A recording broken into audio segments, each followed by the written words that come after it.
or a Ramayana in Malayalam, or in Tamil, or in Kannada, unless I know the language. How do I get access to it? It's because of English. So see, even there's something wonderful in English, something to learn. Everything which comes, because the British came into India, I can always say, oh my God, the culture got destroyed. Or was it saved? Because now I read Ramayana in each and every language. It will not be the same, it will never be as good as the original. But I can't spend my lifetime learning 24 languages. I just can't. I don't have that time and patience. Maybe in next life, yes. But in this life, if I want to read all the Ramayans, English brings value. And so everything has value in this world. Everything has to be included like a thali. We have to mix and match and decide which part of the thali we like. Everything is good. The rice is good, the rotis are good, the ghee is good, the sambar is good, the chutney is good, the papad is good. Tomorrow somebody will say, no, along with that, why don't you keep some bread and butter? Fine, keep it. And how do you see it in temples? If you go to Srinathji temple in Rajasthan, there is a Vesha known as Mughal Vesha. He's dressed like a Mughal soldier. There is another Vesha known as Malecha Vesha, dress of a barbarian. There is another Vesha known as Yavana Vesha, basically the Englishman's dress. So they keep creating dresses. Now apparently they're trying to create Veshas for modern, the fashion designers want to do it. Because Srinathji wears 8 different clothes every day of the year. So 8 into 365. That much costumes he needs, and he'll never repeat the dress again. So you include. Everybody's clothes are included. He even dresses up as a woman sometimes. He dresses up like a tribal. All kinds are allowed. So I think these are the ideas through symbols and rituals they try to communicate, but we don't appreciate them for what they communicate. At least I felt that people were not appreciating that. And that was one of my motivations to write these stories and books and my essays. And I have not done it because I believe I'm going to save the world. Nobody can. The world will survive without me. But it is because it's so much fun, so much joy when you do the storytelling. And I'm just lucky that somewhere along the line, I met people who funded me. You know, everybody talks about Marwadi business being ruthless and stingy. Who funds me? A Marwadi businessman who asks me no questions, pays me a very fat salary and says, don't come to office, okay. So there it is in India, the Marwadi businessman known for his ruthlessness, funding me to unravel Indian mythology. And that's the wonder of India. And I hope we all appreciate it. Thank you.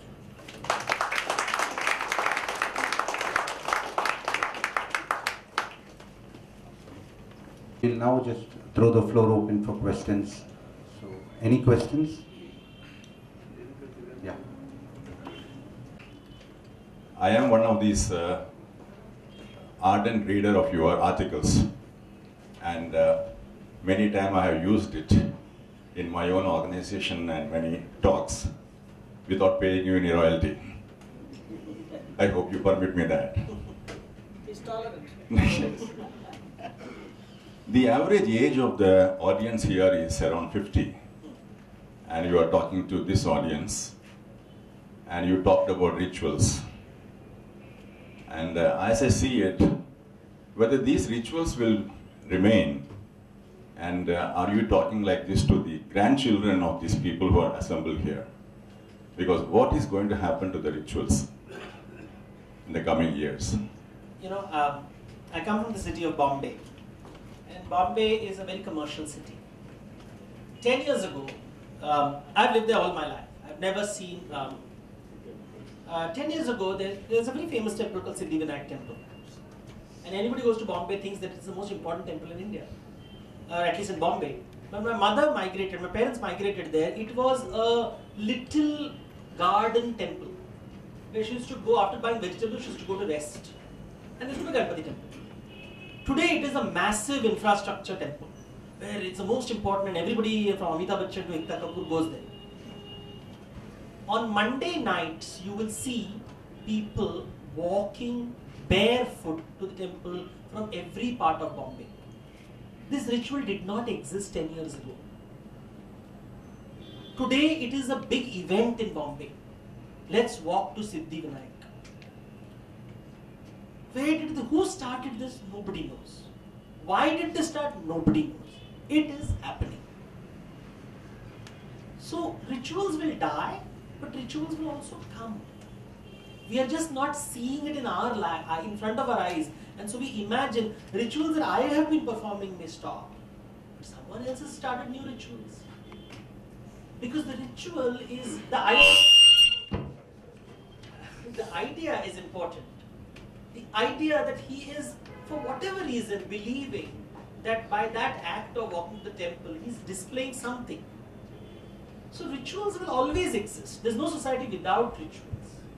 So let's be clear about that. If somebody says my society does not have rituals, then he has a very poor understanding of humanity. No society is ritual-less. Question is, do my rituals survive? That we don't. Once upon a time, there were temple rituals which involved human sacrifice. It stopped. Then there were blood sacrifice. That stopped. People said, why should we do all this? So if society changes, rituals will also keep changing. We will redefine it. We will relook at our things. So when we use the word Sanatan, what we mean is it is timeless. So why are we worried about its death?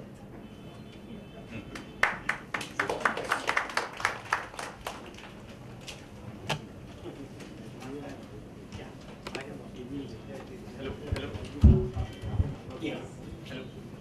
I have two questions. Yes. The first question is just related to the first one you just answered. Yes. So when you say that these rituals will reinvent according to the society, Yes. given the fact that our society is increasingly be driven by commercial interest, Yes. we see a lot of rituals whose ugly face is seen in terms of commercialization. In terms of, you see, some people may still have great reverence for Tirupati, but some people may also see the ugly side of commercializing it. So, and few movies in the recent, like Oh My God, depicted the other side of it. So, do you see sort of a debasement of these rituals because of the commercialization aspect coming in, or do you still see that the original diversity and the richness would still remain, although despite this?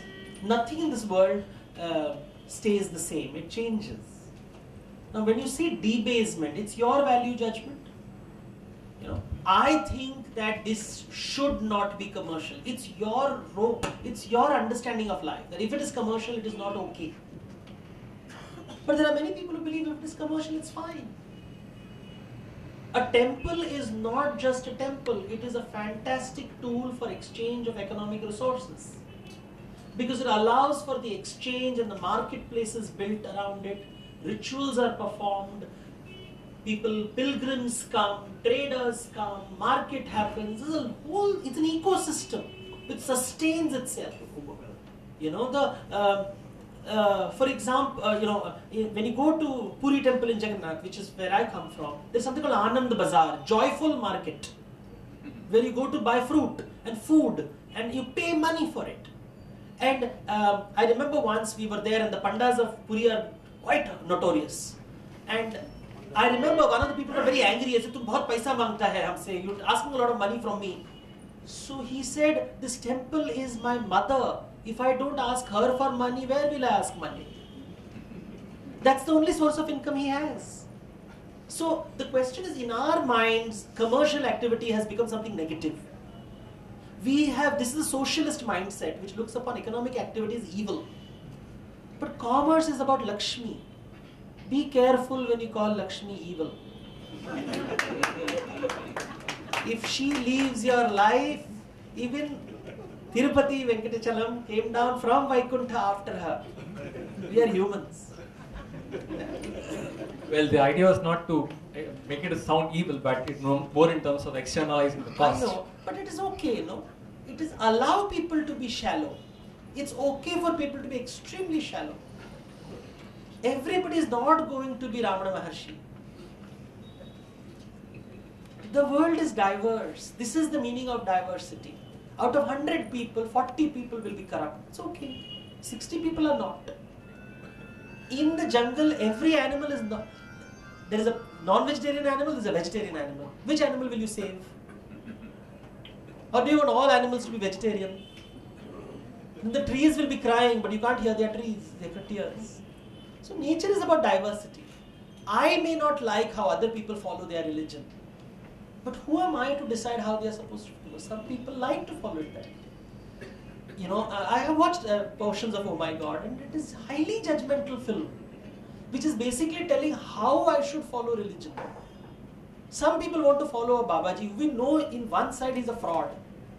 You know, I remember some of the best lectures I have heard by a person who was extremely notorious, but that didn't take away the quality of his lectures. The quality of his lectures were outstanding. But in his private life, he was a complete frightening human being. I'd never go to private alone with him. But his speeches were wonderful. Why should I take one aspect of his life and not see the other aspect of his life? So that's the whole idea. You should know what to take and what not to take. And what I may reject, someone else will accept. So the world is like that. Thank you very much. The second question which I have is, sorry to take too much of it. So the second question is, I was very piqued when you mentioned the idea of a secular myth and the religious myth, and you distinguished in terms of the nation state and also the religious myth which we've been following.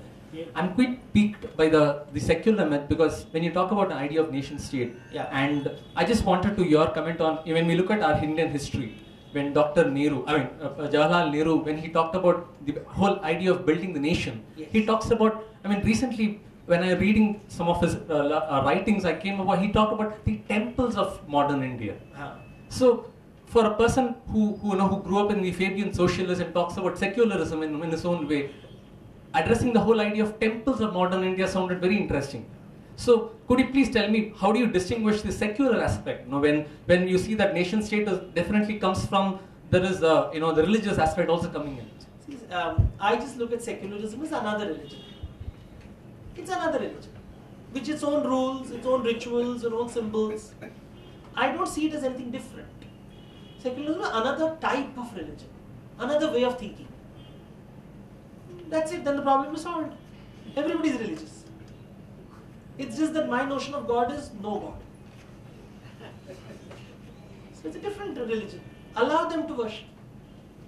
So, this whole divide between religion and secular is a very Western construct, because they have notion of only one religion.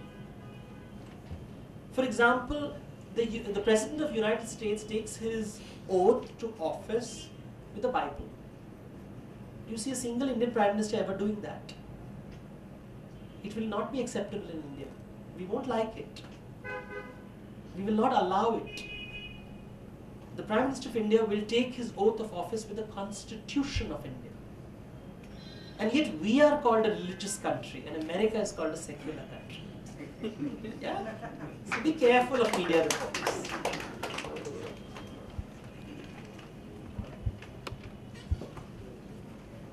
So far we've been talking about people who believe in religion, whatever religion it is. My simple question is, what do you have to say for atheists? How do you... For me, they are just following a different religion. You see, the word atheism is again based on the notion that all religions have the idea of God.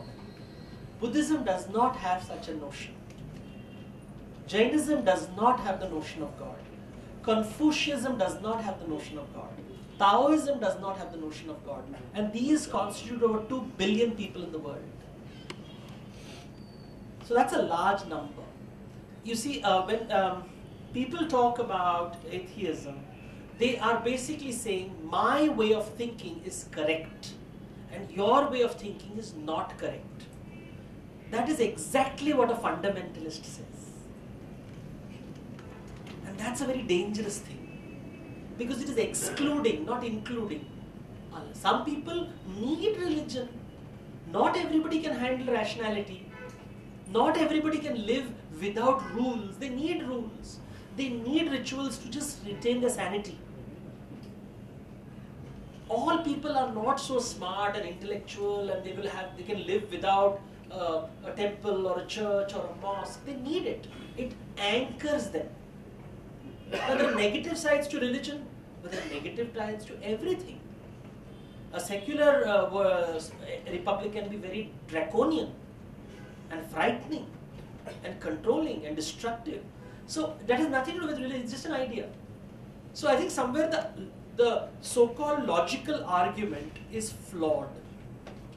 I feel, this is my view, but maybe I'm wrong.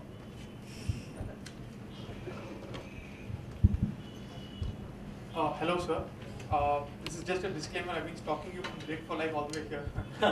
And sir, this question is just to know about your line of thought, yes, not to my perception. Sure. Now, Hinduism or / Sanatana Dharma has its spine with regard to tolerance. It revolves around the idea of tolerance. And you have various political parties which strive on, which essentially ride on the idea of identity politics.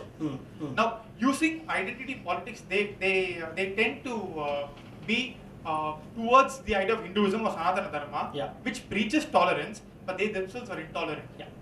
So, how do you feel that as rational followers of a faith or a belief, that we can go and rational followers of faith and belief, we can actually go and knock sense into them? See, why do you want to knock sense? I mean, that's so wild. Let's go systematically. Hinduism preaches nothing. First, let's get that clarified. It is based on the concept of karma, which means every action has a reaction. There is nothing right, there is nothing wrong. You want to be Krishna, then know that you will suffer the curse of Gandhari. And that in front of your eyes, your children will be killed. You want to be Ram, know that Sita will be abandoned and you live alone in the palace without your children. So it preaches nothing. What it does is tells you this is the way the world is. Therefore it is called Sanatana. We have put it in our minds using a Western template that religion is about prescription. It's not. Western religions, or not Western religions, but religions, certain religions are prescriptive. Hinduism is not one of them. Step one. Regarding politicians, we have chosen to be democratic. In order to be powerful in a democracy, I need votes. Votes mean